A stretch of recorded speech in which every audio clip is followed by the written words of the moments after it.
दिल्ली सरकार ने 13 साल बाद नए राशन कार्ड जारी करने की प्रक्रिया दोबारा शुरू कर दी है।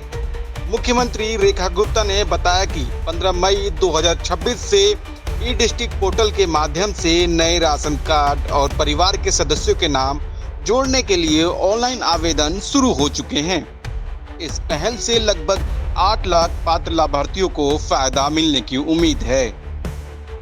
जहां पिछले 13 साल से दिल्ली की जनता, लाखों गरीब लोग जिनको नए राशन कार्ड बनाने का मौका कभी नहीं मिला, वो सरकारी दफ्तरों के चक्कर काटते रहे, वो अधिकारियों के और नेताओं के हाथ जोड़ते रहे, पर उनके राशन कार्ड नहीं बन पाए। परंतु वर्तमान की सरकार, भारतीय जनता पार्टी की नरेंद्र मोदी जी के नेतृत्व वाली सरकार ने जो विजन आदरणीय प्रधानमंत्री जी का है अंत्योदय, उसी पथ पे चलते हुए आते ही सबसे पहले जो काम किया वो ये काम किया कि इन सारी राशन की व्यवस्थाओं की पूरी तरीके से व्यापक ऑडिट किया। और उस ऑडिट करने में हमने जो पाया कि लगभग 1,44,000 लोग ऐसे थे जो कि इनकम क्राइटेरिया के ऊपर थे और 35,800 लोग ऐसे थे जो कि राशन उन्होंने 1 साल से लिया ही नहीं था, यानी कि उनको राशन की जरूरत ही नहीं थी, वो राशन लेते ही नहीं थे, पर उनके नाम के राशन कार्ड लगातार चलते जा रहे थे। उसी तरीके से 29,580 केसेस ऐसे थे जिनकी डेथ हुई थी और उनका भी नाम राशन में चढ़ा हुआ था। और ऐसे ही 23,394 बेनिफिशरीज ऐसे थे जो कि डुप्लीकेट थे, अलग अलग जगहों से, 2 जगह से वो लोग राशन ले रहे थे। इन सबको जब हमने हटाया तो हमारे पास में ऐसी अपात्र और फर्जी लाभार्थियों की पूरी एक सूची बनी जिसकी संख्या है 7,71,384। और ये अपात्र लाभार्थी हटने से जो वैकेंसी क्रिएट हुई है वो अब दिल्ली के लोगों के लिए स्वर्णिम अवसर है जब नए राशन कार्ड बनाए जा सकते हैं। और ये 7,72,000 के लगभग ये जो बेनिफिशियरी और बन सकते हैं। तो ये राशन कार्ड नए बनाने का काम हमने शुरू किया है।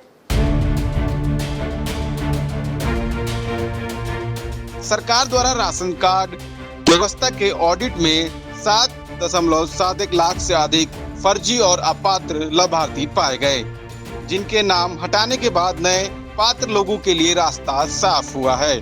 मुख्यमंत्री ने कहा कि राशन वितरण प्रणाली को पूरी तरह डिजिटल, पारदर्शी और तकनीक आधारित बनाया जा रहा है। अब राशन वितरण में बायोमेट्रिक सत्यापन अनिवार्य होगा और सभी सेवाएं ऑनलाइन उपलब्ध होंगी।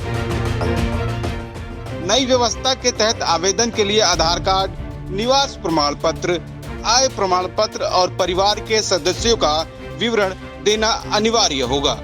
सरकार ने वार्षिक पारिवारिक आय सीमा को 1 लाख रुपए से बढ़ाकर 1.20 लाख रुपए कर दिया है। इसे आगे 2.5 लाख रुपए तक बढ़ाने पर भी विचार किया जा रहा है।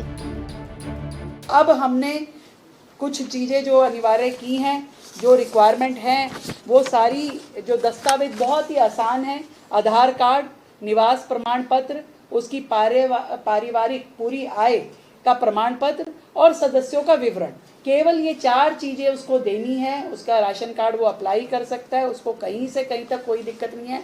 और मैं दिल्ली की जनता को ये भी बताना चाहती हूँ, अभी जो हमने अपनी सरकार आने के बाद पहले भी ये इनकम का लेवल बढ़ाया था, पहले 1 लाख होती थी, उसको 1.25 लाख किया है। पर मुझे लगता है कि दिल्ली जो देश की राजधानी है, हम चाहेंगे कि इस लिमिट को हम और अधिक करें। तो हमारे मंत्रिमंडल में पूरी ये प्री डिस्कशन कैबिनेट में हो चुका है।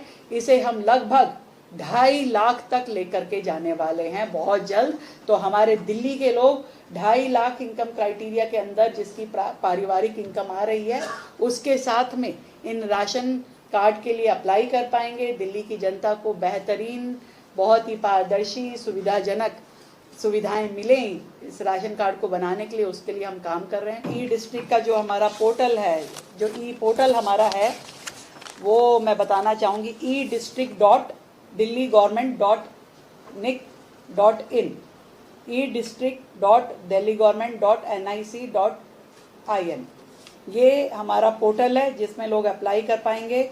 और मुझे लगता है कि बहुत ये लिमिट खुल जाएगी और बहुत लोग अप्लाई इसमें कर पाएंगे। तो उसमें हमने ग्रीवेंस के लिए भी एक डीएम के लेवल पे कमेटी रखी है, जो कि अपनी किसी भी प्रकार की कोई ग्रीवेंस होगी, कोई असुविधा उनको हो रही है, तो वो डीएम लेवल पे वो कमेटी होगी जो इसका हैंडल करेगी और किसी भी व्यक्ति को कोई दिक्कत ना आए, इसे इंश्योर करेगी। वहीं मंत्री मजिंदर सिंह सिरसा ने कहा कि नई व्यवस्था का उद्देश्य भ्रष्टाचार खत्म कर जरूरतमंद लोगों तक योजनाओं का लाभ पहुंचाना है। नवरे टाइम पंजाब केसरी के लिए दिल्ली से अजीत सिंह की रिपोर्ट।